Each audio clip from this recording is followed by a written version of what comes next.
Bapak-bapak, ibu-ibu, saudara-saudara kaum muslimin rahimakumullah. Dunia ini penuh dengan berbagai macam kesibukan. Sejak dari petani yang turun ke ladang, pedagang yang berangkat ke pasar, pelajar yang menuju sekolah, sampai kepada pegawai yang berangkat ke kantor, seluruhnya tidak lain untuk mencari sesuatu yang bernama bahagia. Setiap orang menginginkan kebahagiaan, dan tidak seorang pun menginginkan kesengsaraan dalam kehidupan ini. Namun nyatanya tidak setiap orang yang ingin bahagia mengetahui jalan yang harus ditempuhnya untuk sampai kepada kebahagiaan itu. Maka pada kesempatan pertemuan kali ini, saya ingin menyampaikan sebuah hadis dari junjungan kita baginda Nabi besar Muhammad sallallahu alaihi wasallam yang termuat dalam kitab Mukhtarul Ahadits An-Nabawiyah, di mana beliau bersabda, arba'un min sa'adatil mar'i. Ada 4 perkara yang merupakan tanda dari orang bahagia. Saya mau tanya, di antara saudara-saudara yang hadir di sini, apa ada yang kepengen jadi orang sengsara? Ya. Seluruhnya tentu ingin mendapatkan kebahagiaan. Maka menurut resep dari Nabi kita, tanda orang bahagia itu 4. Jadi kalau saudara ingin bahagia, harus mempunyai 4 perkara ini. Yang pertama, orang bahagia itu kata Nabi, darun wasi'un. Punya rumah biar bagus asal gede. Enak ngaturnya, daripada sudah punya rumah kecil, adanya di pinggir kali, gubuk, kalau hujan bocor, miring lagi, kiamat. Loh, kalau gitu Islam materialis dong. Hadis ini boleh diartikan dengan makna hakiki, arti yang sebenarnya. Boleh diartikan dengan makna majazi, arti kiasan. Kalau dia diartikan dengan arti kias, maka yang dimaksud darun wasi'un ay qalbun wasi'un. Rumah yang luas tidak lain daripada hati yang lapang. Karena di situ kunci kebahagiaan yang sebenarnya. Walaupun kita cuma tinggal di petak berukuran 2 kali 3 meter, kalau hati kita luas-luas rasanya rumah itu. Tapi biar rumah kita halamannya saja puluhan ribu hektar, ada kolam renangnya, kamar tidurnya tidak lagi terhitung.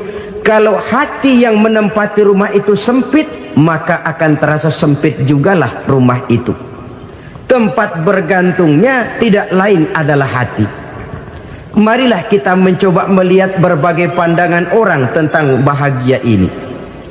Ada orang menyangka bahwa bahagia itu kalau dia mendapatkan harta yang sebanyak-banyaknya. Siapa yang banyak harta, dialah raja. Apa yang dia mau, seluruhnya bisa dibeli. Keamanannya, dia bisa menyewa petugas. Seluruh fasilitas untuk menyenangkan kehidupannya bisa dibeli. Pendeknya, hartalah segala-galanya dalam kehidupan. Sampai ada pepatah mengatakan, innad darahima fil amakini kulliha taksur rijala mahabatan wa jalala. Sesungguhnya harta, dinar, dirham, uang di mana-mana selalu bikin hebat orang yang memilikinya. Coba lihat, orang yang punya duit sama yang enggak punya duit, jangan gaya hidupnya, gaya jalannya aja lain. Wahia lisanun liman arada fasahatan, wahia silahun liman arada qitala. Uang adalah senjata yang paling ampuh bagi orang yang mau pergi perang, dan lidah yang paling fasih bagi orang yang mau bicara. Kalau bicara dengan lidah macet, cobalah bicara dengan harta, lancar. Sampai ada pepatah demikian, segalanya bisa diatur dengan harta. Maka di kalangan orang yang berpandangan semacam itu, seluruh kegiatan hidupnya hanya terfokus kepada bagaimana mengumpulkan harta yang sebanyak-banyaknya. tidak peduli halal haram, tidak kenal sore pagi siang dan malam, tidak sempat sujud, jauh dari agama, jauh dari kehidupan yang bersifat ruhaniyah, jauh dari Allah dan sebagainya, sampai dalam Al-Quran dikelompokkan dalam kelompok yang dinamakan lumazah. Allazi jama'a malahu wa 'addadah yahsabu anna malahu akhladah. Mereka mengumpul-ngumpulkan harta sebanyak-banyaknya dan menyangka bahwa harta yang banyak itu dapat mengekalkan hidupnya, mengekalkan kekayaannya, mengekalkan kebahagiaannya. Saudara hadirin yang berbahagia, kalau pandangan hidup ini benar, artinya kalau harta memang merupakan satu-satunya hal yang dapat membuat orang bahagia, tentu di rumah mewah tidak akan pernah ada tangis derita. Tentu di satu tempat di mana fasilitas hidup serba menunjang tidak ada yang namanya penderitaan. Tapi suka dan duka, sedih dan gembira, senyum dan tawa adalah milik setiap orang, baik dia punya harta maupun dia tidak punya harta. Nyatalah bahwa harta semata-mata bukan merupakan jaminan bahwa orang akan bahagia, walaupun tanpa harta orang sulit untuk bahagia. Saya mau cerita, ada orang super kaya, namanya Aristotle Onesius, raja tanker Yunani. Dia punya kapal tanker saja konon sampai 11 banyaknya. Punya perusahaan penerbangan yang disebut Olympic Airlines, punya hotel di berbagai kota besar di dunia ini, sejak dari New York, London, Paris, Rome dan sebagainya. Bahkan punya pulau yang dia namakan Pulau Scorpio. Ini kan namanya sudah kaya nggak tanggung-tanggung, punya pulau. Nah, dia punya 2 orang anak, yang satu laki-laki namanya Alexander, yang satu perempuan namanya Maria Onesius. Seluruh harapannya tertumpah kepada anak lakinya Alexander ini, yang akan meneruskan usahanya, meneruskan kekayaannya, meneruskan dinastinya. Apa yang terjadi? Ternyata anak yang dia harapkan yang bernama Alexander ini mati muda dalam kecelakaan pada waktu dia olahraga. Apa olahraganya? Namanya olahraga anak orang kaya, golongan jet set. Olahraganya olahraga pesawat terbang. Jatuh, ya nggak kapungut, habis mati. Tinggal satu anak perempuannya, Maria Onesius. Tapi anak perempuan ini juga malah urakan. Terakhir dia pacaran, bahkan kemudian kawin sama orang Rusia. Rupanya Aristotle Onesius ini broken. Kekayaannya yang berlimpah ruah, perusahaannya yang begitu banyak, siapa yang akan meneruskan? Siapa yang akan menggantikan? Sampai kemudian dia mengurung diri di Pulau Scorpio dan mati di sana secara mengenaskan.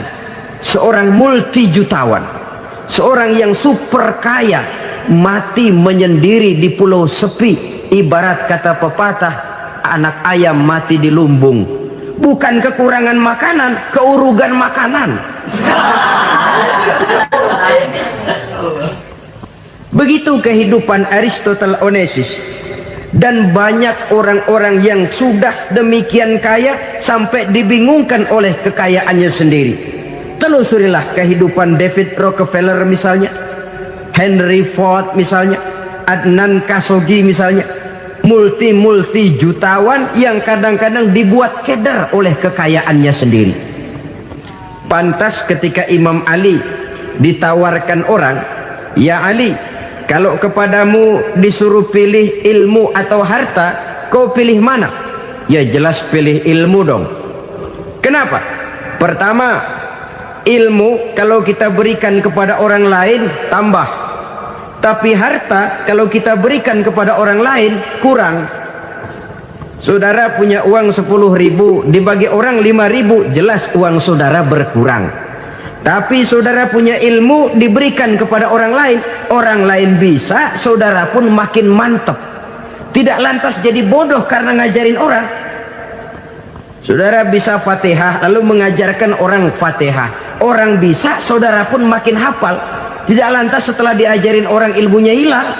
Begitu datang dia minta orang, tolong ajarin saya Fatihah, udah habis, nggak ada.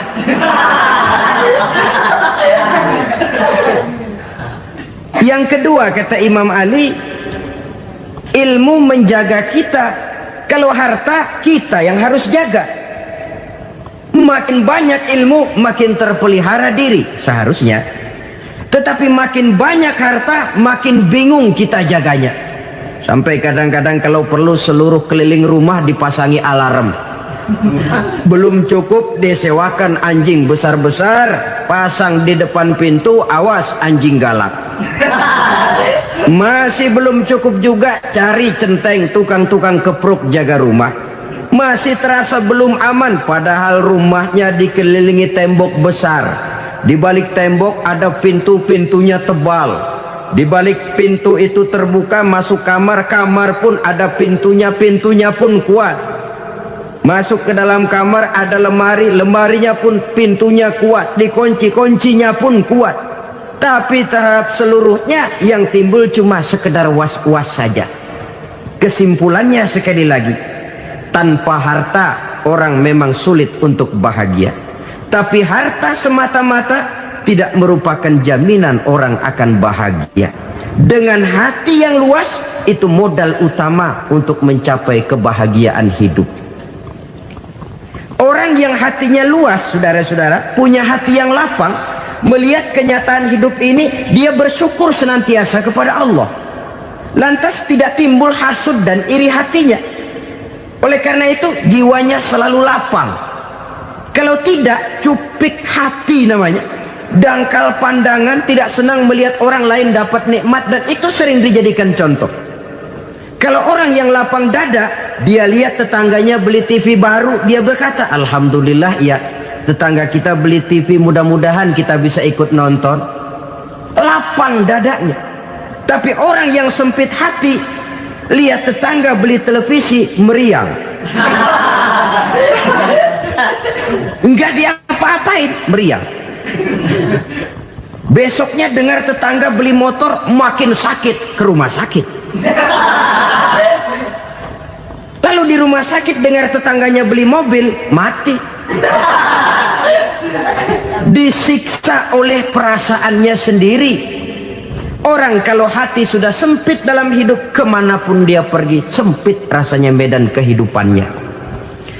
Kemudian kita melihat juga ada orang yang menilai bahwa bahagia itu katanya kalau punya kedudukan yang tinggi, pangkat yang agung, wibawa yang besar. Mungkin betul, tapi mungkin juga tidak. Bergantung kepada hati orang yang punya pangkat itu. Sama dengan harta tadi. Harta akan membawa bahagia kalau dia jatuh ke tangan orang yang berhati lapang. Tapi harta akan jadi bencana kalau jatuh ke tangan hati orang yang sempit. Pangkat akan membawa bahaya kalau jatuh di tangan hati orang yang sempit. Lebih dari itu, kenyataan mengajarkan kepada kita bahwa ternyata pangkat dan jabatan tidak selamanya memberikan kebahagiaan dalam kehidupan. Bahkan resikonya kelewat besar. Beberapa bukti kita bisa ambil dari para pemimpin dunia yang menjadi korban lantaran pangkat dan jabatan yang disandangnya. Saudara ingat Presiden Abraham Lincoln dan John Kennedy dari Amerika? Dibunuh orang. Park Chung-hee dari Korea Selatan, Ziaur Rahman dari Bangladesh, Anwar Sadat dari Mesir, terakhir Indira Gandhi dari India, menjadi korban dari pangkat dan jabatan yang disandangnya dari orang-orang yang tidak senang dia memegang jabatan itu. Dia akan mudah mengundang bencana. Sehingga pantas kalau seorang presiden terkemuka Amerika, Harry Truman namanya, dia mengatakan jabatan presiden itu, kata dia, seperti orang nunggang macan, naik macan. Harus kita taiki, kalau enggak dia bakal nerekam kita, ngeri katanya. Adapun orang yang hatinya lapang, Kalau dia menerima pangkat dan jabatan, dianggapnya itu satu kesempatan untuk berbuat baik. Tapi orang yang berhati sempit, menerima pangkat dan jabatan, bukan kadang-kadang menerima, malah berusaha setengah mati mencapai dengan segala cara. Kalau perlu jilat atas, jilat atas. Jadi golongan sumuhun dawu. Jadi kelompok kulon nuwun, yes sir, yang kerjanya cuma oke bos. Kalau perlu jilat atas, jilat atas. Kalau perlu injak yang bawah, injak yang bawah.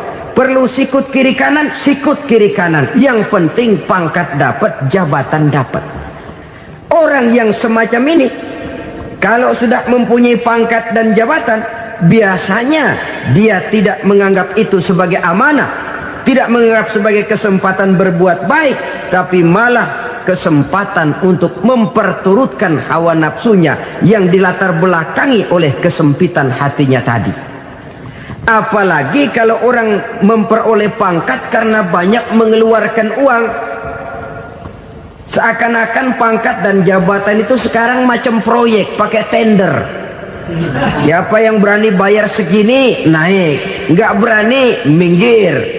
Padahal logikanya, kalau orang mencapai satu jabatan karena banyak mengeluarkan uang, hampir bisa dipastikan bahwa setelah jabatan itu dia pegang, langkah pertama yang akan dilakukannya ialah berusaha bagaimana uang yang dia keluarkan supaya kembali.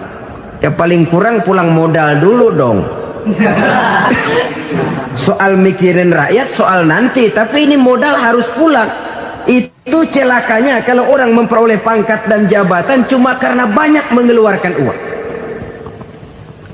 Jarang orang yang mempunyai keyakinan dan pandangan bahwa pangkat dan jabatan merupakan amanah. Jadi sekali lagi, pangkat dan jabatan mungkin saja membawa kebahagiaan kalau jatuh ke tangan orang yang berhati lapang.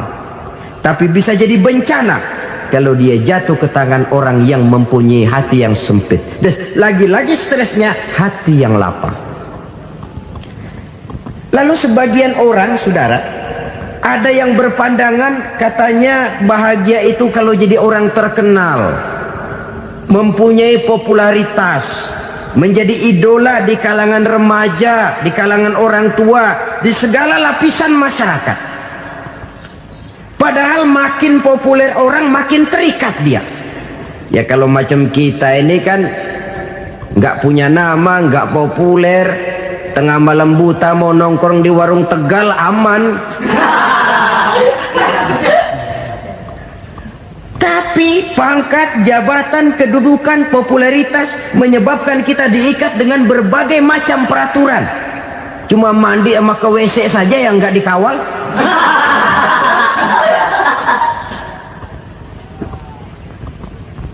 Benarkah popularitas, ketenaran membawa kebahagiaan? Mungkin, ya, tapi mungkin juga tidak. Kenapa? Banyak orang-orang populer yang mengakhiri hidupnya secara tragis. Kita ambil beberapa nama. Di Amerika tahun 60-an ada bintang seksi paling terkenal yang dijuluki sex bomb. Bom seks. Sampai sekarang jadi legenda, namanya Marilyn Monroe. Singkatan dobelnya itu inisialnya MM, Marilyn Monroe. Terkenal top sampai dia mati tahun 62, namanya sekarang masih saja dibicarakan orang. Kenapa dia bunuh diri? Tidak punya hartakah dia? Banyak. Kurang populerkah dia? Seluruh dunia mengenalnya. Sejak rakyat kecil sampai pejabat tinggi dia punya hubungan. Kenapa? Jenuh. Dia terlahir dalam keadaan yatim. Setelah itu tidak lama dia berangkat remaja, ibunya meninggal, pindah dari wanita asuh ke wanita asuh sampai 12 orang ibu angkatnya. Dan kekecewaan yang paling parah, setiap laki-laki yang dekat dengannya hanya seperti kapal berlabuh. datang dan pergi silih berganti, padahal dia merindukan seseorang yang bisa melindungi hidupnya. Dia rindukan itu dan dia tidak pernah menemukan. Itu yang akhirnya menyebabkan dia minum pil tidur kelewat dosis, minum obat tidur kebanyakan, ya tidur terus sampai sekarang.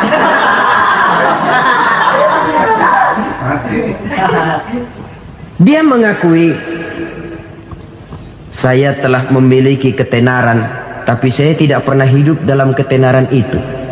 Saya pandai main sandiwara, tapi saya ingin hidup dalam alam yang real sebagaimana umumnya orang.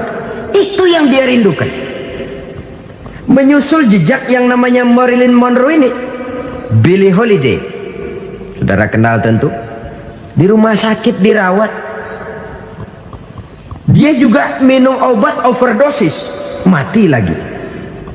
Jimi Hendrix minum obat tidur overdosis kelewat batas, mati lagi. Lalu yang menghanyutkan diri di danau, Janis Joplin dan Brian Jones. Ini orang-orang populer, orang-orang terkemuka yang mengakhiri hidup secara tragis, bukan karena tidak terkenal, mungkin karena sudah saking terkenalnya. Contoh paling belakangan, Bruce Lee.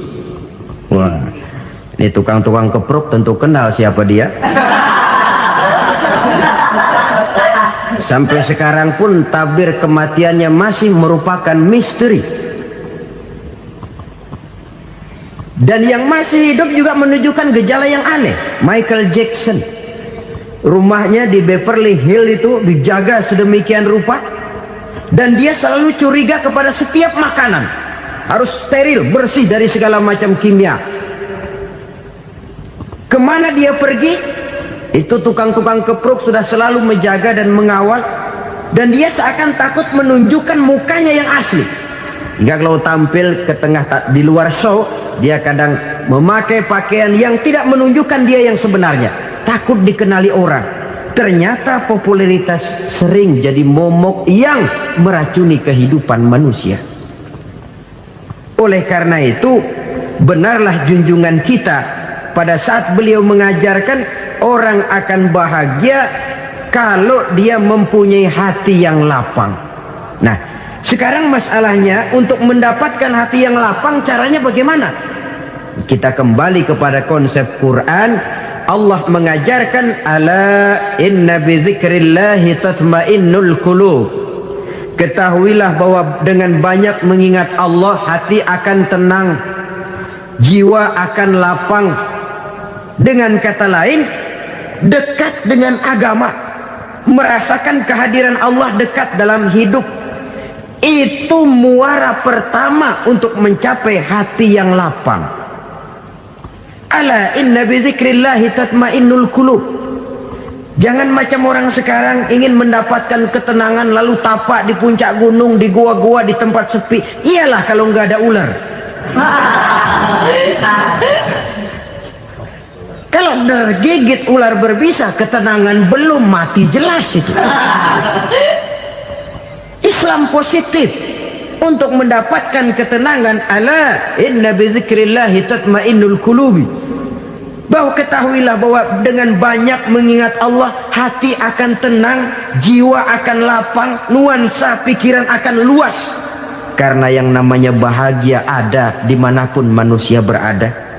Di kampung ada bahagia, di kota ada bahagia, di ngarai, di lembah, di gunung, di hutan, di lautan, di angkasa luar, dimanapun bahagia itu ada kalau kita bermodalkan hati yang lapang ini. Dan hati akan lapang kalau kita dekat dengan agama. Dekat dengan harta buat sementara hati mungkin tenang, tapi ketenangan yang relatif dan temporer. Apalagi orang tiap kali tambah harta, tiap kali tambah rencana. Itu wajar.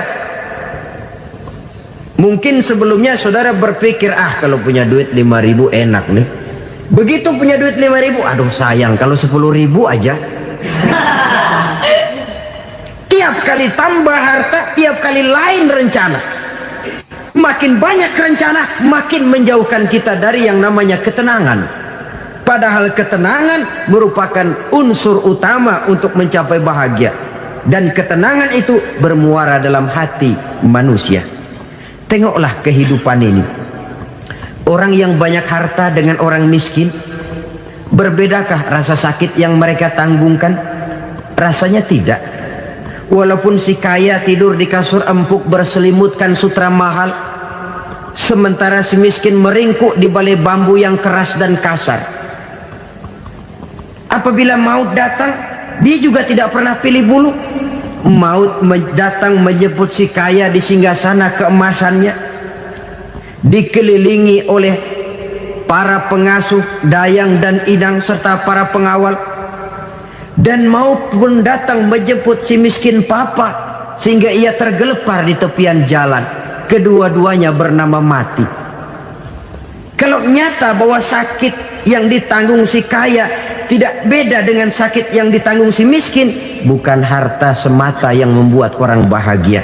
Hati yang tenang, jiwa yang lapang penuh kedamaian, karena banyak berzikir dan mengingat Allah, itu merupakan modal utama untuk mencapai sesuatu yang bernama bahagia.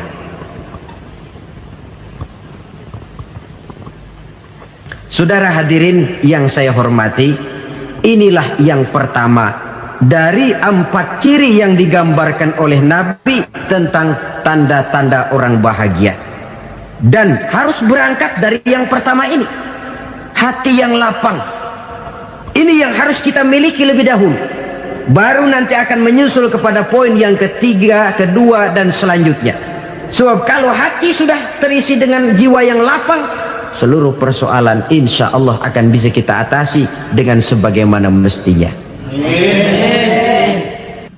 Yang kedua sekarang, tanda orang bahagia menurut baginda Nabi, markabun syariah.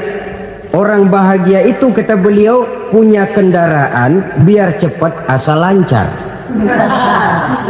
Artinya kemana dia mau pergi mudah.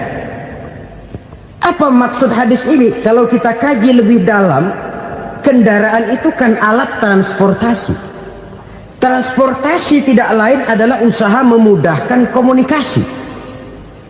Pindah dari situ kepada teori bahwa manusia adalah zon political, makhluk bermasyarakat yang tidak bisa memenuhi kebutuhan hidupnya secara sendirian. Kita memerlukan keberadaan orang lain dalam kehidupan ini. Untuk memakai baju saja kita sudah perlukan petani yang tanam kapas, pabrik yang memintal kapas jadi benang, pabrik yang menenun benang jadi kain, sampai kepada mesin jahit, sampai kepada tukang jahit. Itu cuma untuk memakai pakaian saja. Tidak seorang pun di antara kita yang sanggup memenuhi kebutuhan hidupnya secara sendiri. Kita perlu orang lain. Maka kebebasan dalam arti mutlak, kebebasan tanpa batas, itu tidak mungkin ada dalam kehidupan. Karena kita mengadakan yang disebut interaksi sosial. Setiap kegiatan kita tentu melibatkan orang lain. Menurut kita barangkali kita bebas jalan di jalan raya semaunya, tapi orang lain berkendaraan pun merasa bahwa ini ada juga jalan haknya, dan begitu selanjutnya. Oleh karena itu, maksud dari kendaraan yang cepat ini adalah khulata'uhu ma'as solihin.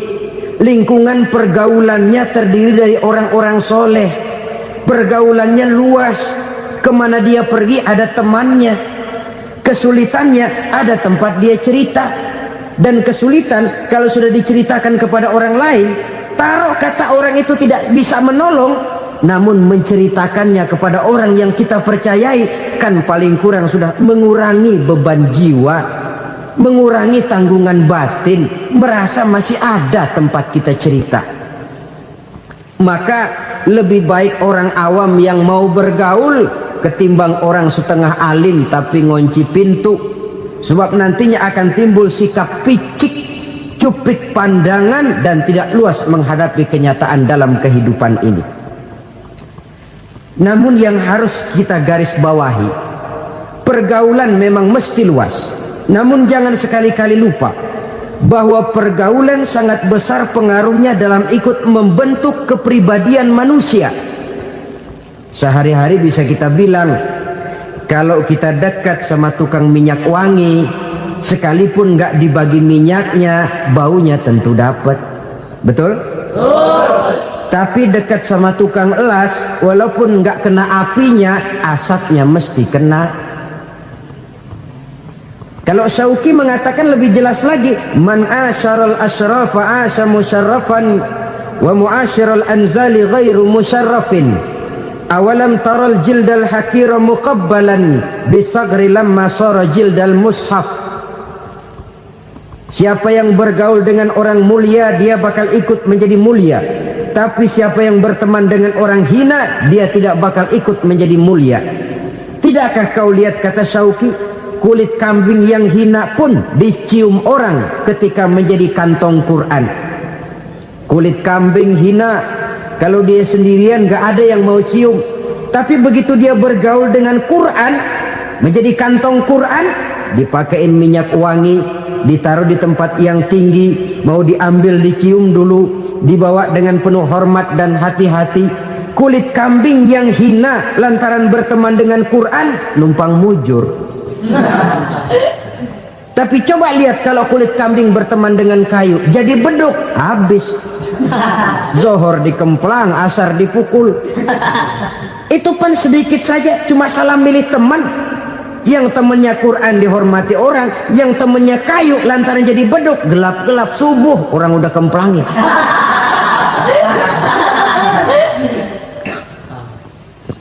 Maka terutama kepada adik-adik remaja yang masih mencari identitas diri, yang ibarat kaset masih kaset kosong, mudah diisi oleh apapun, pandai-pandailah memilih teman dalam bergaul. Karena banyak orang yang tadinya baik-baik, ketika terseret dalam pergaulan dengan orang yang tidak baik, kebaikannya menjadi lentur dan luntur. Tapi berapa banyak bajingan-bajingan tengik, orang-orang yang berlumur noda dan dosa, tiap hari melakukan maksiat, namun bergaul dengan orang yang baik-baik, pada akhirnya sedikit demi sedikit beringsut dan berangsur dia terbiasa mengikuti kebaikan-kebaikan. Saya tekankan ini kepada remaja karena mereka masih mencari identitas diri. Apa yang mereka lihat mereka mau, apa yang mereka dengar mereka ingin tahu. Coba lihat kehidupan remaja.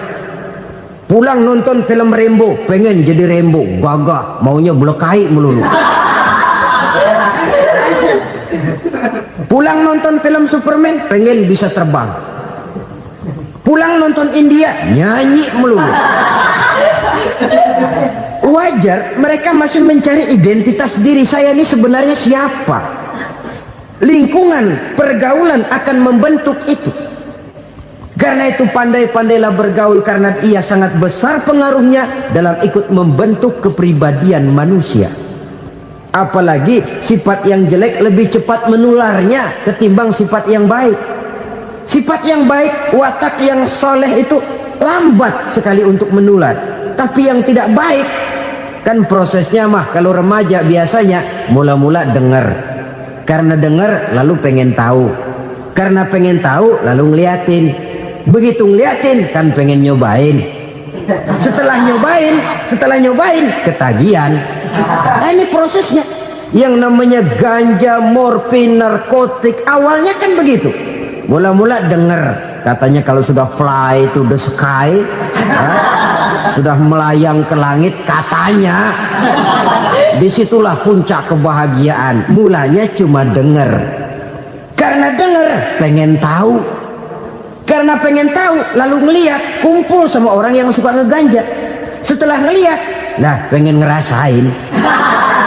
Begitu ngerasain enak juga, ketagihan.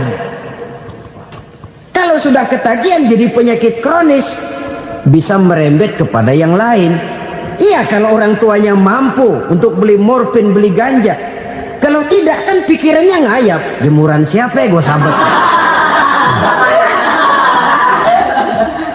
Timbullah perbuatan-perbuatan negatif yang bermula dari salah pergaulan. Apalagi buat adik-adik remaja yang tinggal di kota-kota besar, yang pengaruh budaya, pengaruh kesenian, pengaruh struktur kehidupan yang nampak makin individualistis, di mana persaingan tajam, tensi ekonomi tinggi, orang mudah mengalami stres. Pandai-pandailah dalam bergaul, sekali lagi, karena ia sangat besar pengaruhnya dalam ikut membentuk kepribadian manusia. Orang bahagia punya kendaraan yang cepat, artinya punya pergaulan yang luas, dan lingkungan pergaulannya terdiri dari orang-orang yang soleh. Kemana dia pergi, ada teman. Kesulitannya, ada tempat dia cerita. Tapi kalau sudah menyendiri, hidup sendiri, kesulitan dipikiri sendiri, bisa mati belum waktunya. Tidak ada tempat berbagi rasa, tidak ada tempat bercerita, tidak ada tempat mengurangi beban dalam kehidupan. Pantas betul kalau Islam sangat menggalakkan dan menganjurkan orang kalau sudah sampai waktunya itu untuk melangsungkan nikah. Kata Nabi, ya ma'syaras syabab man istata'a minkumul ba'at falyatazawwaj. Hai para pemuda, kalau sudah mampu memberi nafkah, kawinlah, nikahlah kamu. Kenapa? Sudah ada teman hidup, tempat berbagi rasa.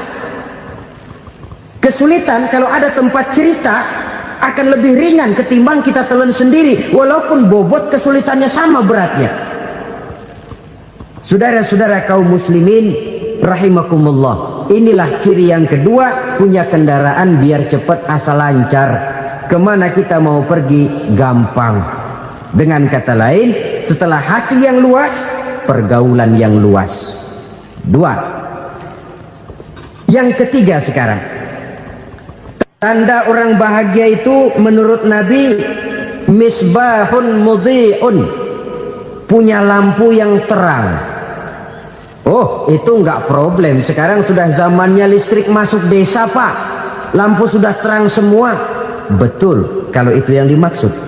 Tapi tidak cuma itu. Karena lampu yang dimaksud di sini, lampu yang akan menerangi seluruh perjalanan hidup. Dan perjalanan hidup itu sudah dimulai sejak kita terlahir ke alam ini, sampai masuk ke alam barzah, kumpul di padang mahsyar, sampai ke akhirat.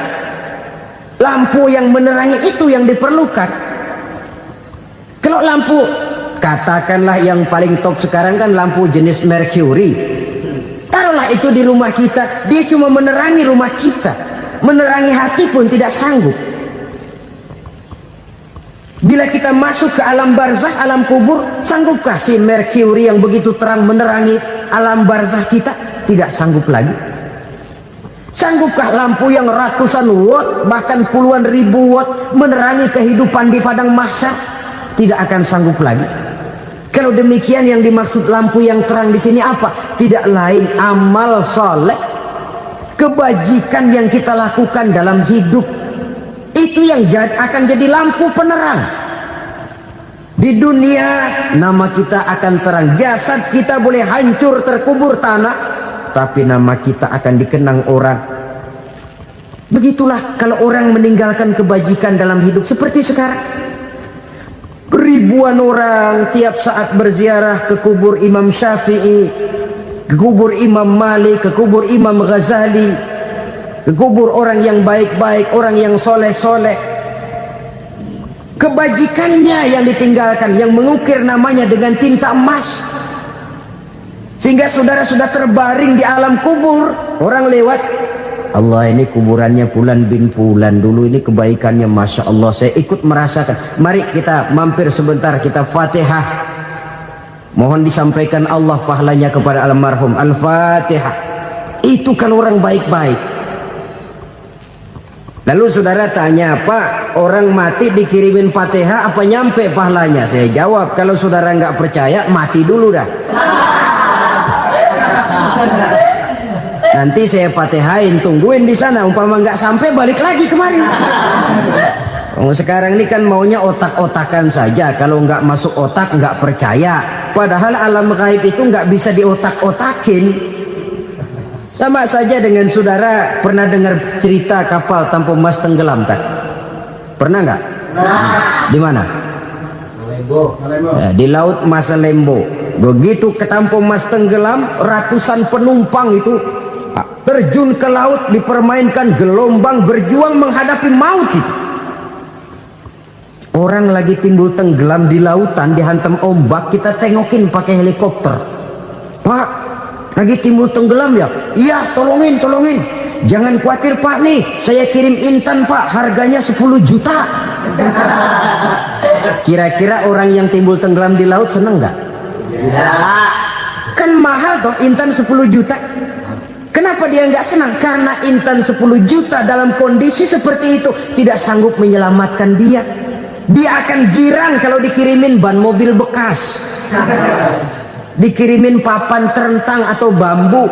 Intan yang 10 juta dia nggak girang, ban mobil bekas yang 1000 perak tuh pegang, itu yang dia girang betul. Inilah sebabnya Nabi berkata, mal mayyitu fi qabrihi illa kal ghariqil mutaghawwis. Orang yang meninggal di alam kuburnya seperti orang timbul tenggelam di lautan. Yantaziru da'watan min ahli, menunggu doa dari keluarganya yang masih hidup. Duh, bapak saya sudah meninggal, saya sayang benar sama dia. Kirimin kulkas ke kuburannya Itu sama saja dengan tadi orang tenggelam di lautan dikirimi intan yang harganya 10 juta, tidak sampai. Begitulah kalau kebajikan yang kita tinggalkan dalam hidup, sudah mati pun kubur kita masih diziarahi orang. Tapi kalau jahat yang kita tinggalkan, boro-boro lah orang mau doa lewat dekat kuburan kita juga seram. Tuh bajingan no, dulu mati dipendem di situ tuh. Jangan lewat situ, ntar kesurupan, jangan. Lewat saja orang ngeri. Konon lagi membacakan Fatihah dan mengirimkan doa. Hidup pada hakikatnya adalah kesempatan untuk berbuat baik. Maka sekali kesempatan itu diberikan, manfaatkan dengan sebaiknya. Sebab kesempatan kedua tidak akan pernah ada. Kesempatan berbuat baik di sini, di akhirat sudah pembalasan namanya. Sekali kesempatan itu dicabut, dia tidak akan pernah dikembalikan lagi. Kata Iqbal, hidup tidak mundur ke belakang, Bung. Berhenti diinjak orang, mundur hancur. Tidak ada kata mundur dalam hidup ini. Berhenti diinjak orang, mundur kecebur.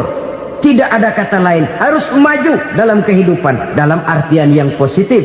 Hidup adalah kesempatan untuk mengumpulkan kebajikan yang sebanyak-banyaknya. Di situ nilai daripada manusia. Sekarang ini memang nggak kelihatan kok, orang yang banyak pahala sama yang banyak dosa nggak kelihatan kok. Barangkali kalau habis bikin dosa palanya pada benjol, mungkin orang takut sama dosa.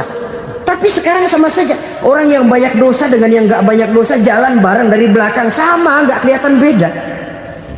Tapi ada waktunya di mana pahala memegang peranan, di mana dosa diperlihatkan. Sama saja kalau kita bawa mobil siang, lampu kan nggak begitu berfungsi. Apa lalu bilang, alah ini lampu berat-beratin, copot-copotin aja dah. Tidak perlu begitu. Kenapa? Pada suatu saat malam senja akan datang. Bila matahari terbenam, senja pun datang, gelap mulai merayap, disitulah baru terasa perlunya lampu. Pahala begitu. Sekarang orang yang nggak ada pahalanya nggak kelihatan dalam kehidupan. Tapi pada suatu saat senja kehidupan akan datang. Ajal merenggut nyawa, malam merayap, dan hidup mulai diliputi kegelapan di alam barzakh. Dikala itu kalau nggak punya lampu, alangkah malangnya kita. Sebab amal yang baik, kata Nabi, di alam barzakh itu akan diciptakan menjadi perempuan yang cantik menemani kita. Amal yang jahat akan menjadi orang yang paling jelek nemenin kita. Udah di tempat gelap yang nemenin jelek.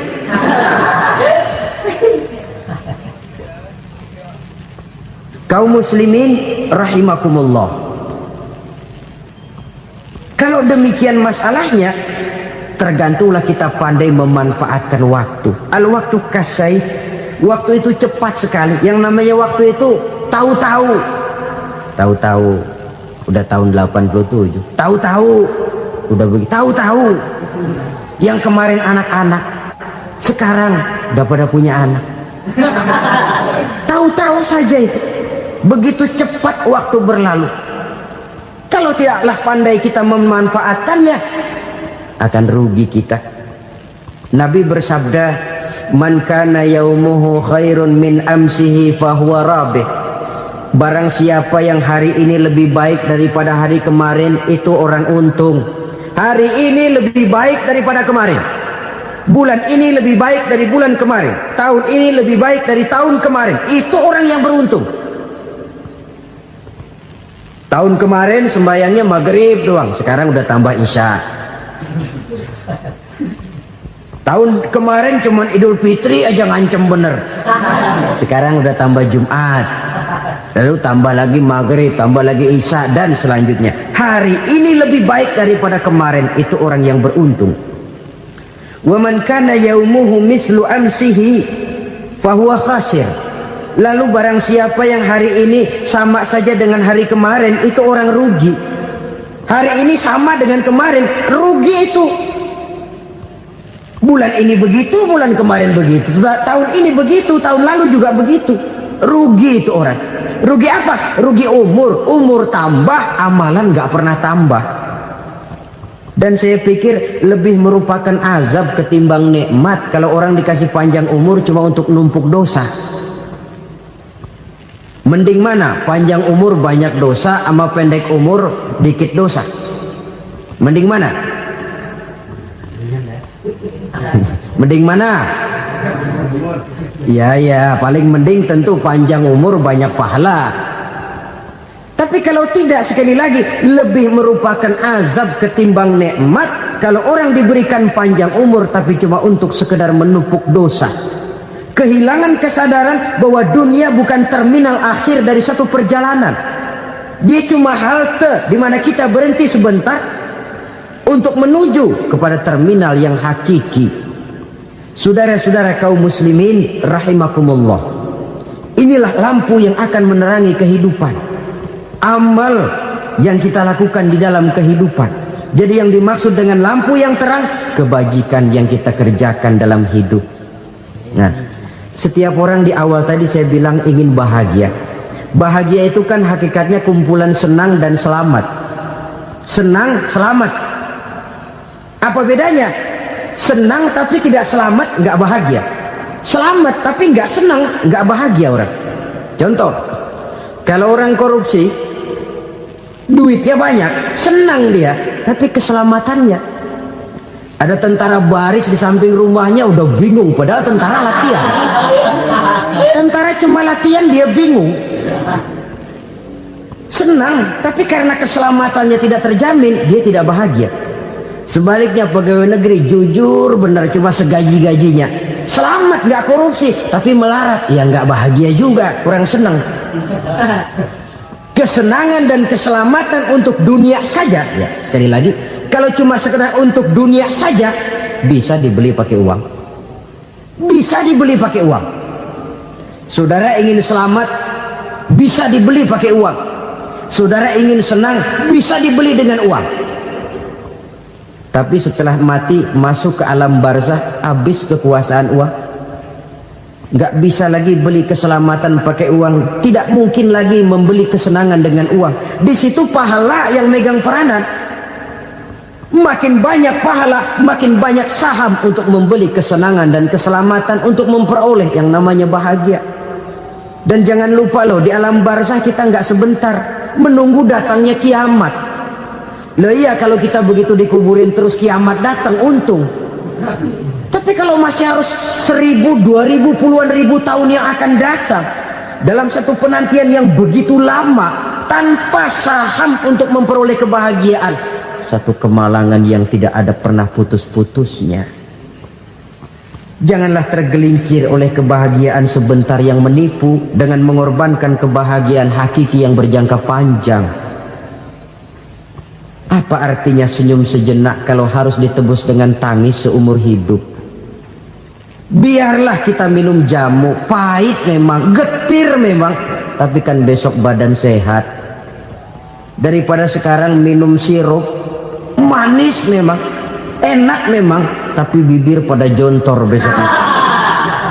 Sirawan, batuk, nggak karu-karuan.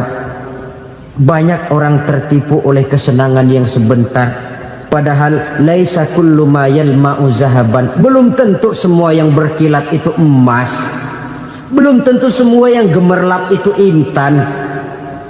Karena itu marilah manfaatkan kesempatan yang diberikan Allah ini untuk mengumpulkan kebajikan yang sebanyak-banyaknya. Yang terakhir sekarang, yang keempat, tanda orang bahagia kata Nabi. Zaujatun salihah. Orang bahagia itu tanda yang keempat kata Nabi, punya istri biar cakep asal taat. Sudah surga itu gitu. Cakep taat. Istri kayak gitu, kalau belum mati jangan dikuburin dulu. Sudah cakep taat lagi, tapi kadang-kadang enggak, udah jelek ngadat melulu. Apa yang mau dipilih? Sebab itu Quran mengatakan istri pakaian untuk suami, suami pakaian untuk istri. Kenapa suami istri diibaratkan pakaian? Alangkah tingginya gaya bahasa Quran ini. Suami istri teman hidup, hidup perjalanan panjang. Sejak kita dalam rahim sudah ada hidup kan di sini. Sampai ke alam dunia, masuk ke alam barzah, kumpul di padang mahsyar, sampai menuju akhirat, itu perjalanan hidup. Carilah istri atau suami teman hidup yang membawa manfaat tidak hanya kehidupan di dunia ini, sampai di alam barzah, sampai di padang mahsyar. Suaminya mungkin meninggal lebih dulu, atau istrinya mungkin meninggal lebih dulu, tapi suami atau istri yang masih hidup berbuat kebajikan. Suami saya meninggal, ada hartanya, saya sedekahkan, niat pahala untuk almarhum suami saya. Ini teman hidup, tidak dibatasi dan tidak bisa dipisahkan oleh maut sekalipun. Zohirnya mungkin pisah, badannya mungkin pisah, tapi hatinya, jiwanya, kebersamaannya dalam menghadapi kehidupan. Karena itu saudara-saudara, bahasa Quran indah. Suami istri diibaratkan seperti pakaian. Apa fungsi pakaian? Pertama, pakaian jadi kebanggaan. Artinya suami harus menjadi kebanggaan istri, istri harus jadi kebanggaan suami. Yang kedua, pakaian itu kan fungsinya menutup aurat. Artinya sesama suami istri harus saling menjaga kekurangan masing-masing. Jangan malah sesama suami istri saling membongkar rahasia dan aibnya sendiri-sendiri. Istrinya diceritain jeleknya di mana-mana, atau suaminya dibongkar rahasianya di pasar umum. Itu sudah tidak lagi berfungsi sebagai pakaian. Kenapa semua ini diperlukan? Karena kita menyadari bangsa yang baik terdiri dari masyarakat yang baik. Masyarakat yang baik merupakan susunan dari warga yang baik. Warga yang baik adalah terdiri dari rumah tangga yang baik. Dan rumah tangga yang baik merupakan susunan dari pribadi yang baik. Dari situ langkah dimulai. Membangun satu bangsa yang baik diawali dengan membangun rumah tangga yang baik, dengan menciptakan pribadi-pribadi yang baik. Sehingga dari sini diharapkan berkembanglah nilai-nilai kebaikan. Orang akan bahagia mempunyai istri yang soleh. Kenapa? Tidak ada seorang suami bisa sukses jadi apapun dia, apapun profesinya. Dokterkah, kiaikah, mubalikah, petanikah, pengusahakah, pejabat tinggikah, tidak ada seorang suami yang bisa sukses tanpa peran serta istrinya. Walaupun memang peranan itu tidak begitu kelihatan, tapi sangat menentukan. Karena itu, saudara hadirin yang saya hormati, Islam sangat menghargai kaum wanita, memberikan kedudukan yang tinggi sepanjang tidak mematikan kodrat kewanitaannya. Nah, kalau sudah kesuksesan ini diawali dari rumah tangga, karier di masyarakat mudah untuk dikejar. Tapi keberantakan di rumah tangga merupakan kegagalan pertama di tempat lain. Nah, inilah saja yang dapat Al-Fakir sampaikan pada pertemuan kali ini. selalu berusaha menyimpan sesuatu yang bisa membawa manfaat, baik untuk dirinya, untuk anak cucunya, maupun untuk keluarganya, untuk masa kini dan masa depannya. Kadang simpanan itu berbentuk uang, kadang berupa tanah, lain saat berbentuk pabrik, dan lain sebagainya. Sementara masa depan yang paling pasti adalah akhirat. Jika untuk masa depan dunia kita rela memeras keringat, membanting tulang, pergi pagi dan pulang petang, menyimpan uang, menyimpan tanah, menyimpan pabrik, pernahkah kita merenung jika satu saat kiamat datang, kita dibangkitkan dari kubur masing-masing, berdiri di padang mahsyar untuk mempertanggungjawabkan seluruh kegiatan hidup kita di dunia ini, lalu kita akan menuju ke alam akhirat. Sudahkah kita mempunyai simpanan untuk akhirat kita? Pada pertemuan kali ini saya ingin menyampaikan sebuah hadis di mana Rasulullah sallallahu alaihi wasallam bersabda, "Arba'un min kanzil jannah." Simpanan sorga ada 4 macam. Yang pertama, ikhfa'us sadaqah, menyembunyikan sedekah. Saudara-saudara kaum muslimin, sebagaimana yang kita maklum bahwa Allah Subhanahu wa taala melebihkan sebagian rezeki dari kita terhadap yang lain. Ada yang kaya, ada yang setengah kaya, ada yang miskin, ada yang setengah miskin, dan selanjutnya. Ada yang gajinya kecil tapi penghasilannya gede. Ada yang penghasilannya gede tapi enggak punya gaji. Ada juga yang memang gajinya gede dan penghasilannya gede. Kelebihan rezeki merupakan sunnatullah dan tidak harus membuat kita merasa lebih dari yang lain. Bahkan sebaliknya, kelebihan itu harus membuat kita ringan tangan untuk menolong mereka yang memang memerlukan pertolongan. Kalau saudara diberikan ilmu, maka pertanyaan akhirat cuma satu: ilmumu kau amalkan untuk apa? Kalau saudara diberikan umur yang panjang, pengadilan akhirat juga bertanya satu: umurmu kau habiskan di mana? Tapi kalau saudara diberikan harta, pengadilan akhirat akan bertanya 2: hartamu kau dapat dari mana? Kau belanjakan kemana? Dari mananya ditanya, dan kemananya juga ditanya. Oleh karena kita akan dimintakan pertanggungan jawab, maka amanah yang bernama harta ini harus kita gunakan dengan sebaik-baiknya. Ada penggunaan yang merupakan kewajiban, itu zakat namanya. Ada penggunaan yang sewaktu-waktu, itu infak namanya. Ada yang lebih sewaktu-waktu lagi, dan itu sedekah namanya. Zakat dia terikat oleh haul dan nisab, oleh putaran batas waktu dan ukuran dari harta itu sendiri. Sedangkan infak terikat oleh situasi dan kondisi perekonomian seseorang. Sedangkan sedekah tidak terikat dengan apapun. Dalam kondisi seperti apapun kita bisa melakukan sedekah dengan yang terkecil sekalipun. Sampai-sampai Rasulullah sallallahu alaihi wasallam mengajarkan, la tahkiranna minal ma'rufi syai'an walau an talqa akhaka biwajhin talik. Atau ada hadis, tabassumuka fi wajhi akhika laka shadaqah. Senyumanmu kepada temanmu adalah sedekah. Jadi untuk melakukan sedekah tidak harus dalam berbentuk uang. Dengan ilmu kita bisa sedekah, dengan tenaga kita bisa bersedekah, dengan pikiran kita bisa bersedekah, bahkan senyum kepada teman itu pun sedekah. Jadi kalau sedekah dengan uang memang belum punya uang, nyengir aja banyakin. Itu asal pada tempatnya, jangan lalu ketemu tiang listrik cengengesan. Tentu tidak pada tempatnya dan tidak wajar.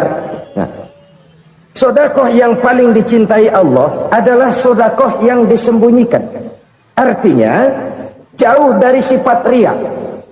Kan kadang-kadang ada orang sedekah itu disebutkan namanya, apa tidak bagus?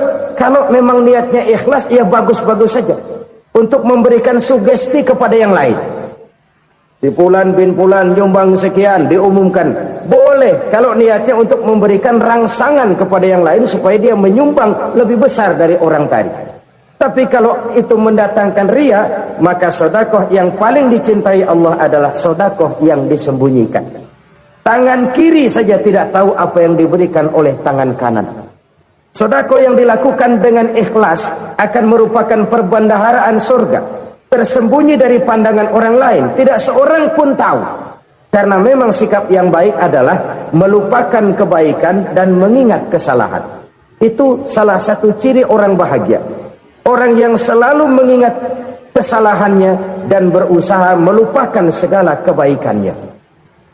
Kalau dia akan berada kebaikan, dia tidak bisa ikut, dia merasa rugi karena dia merasa belum pernah berbuat baik.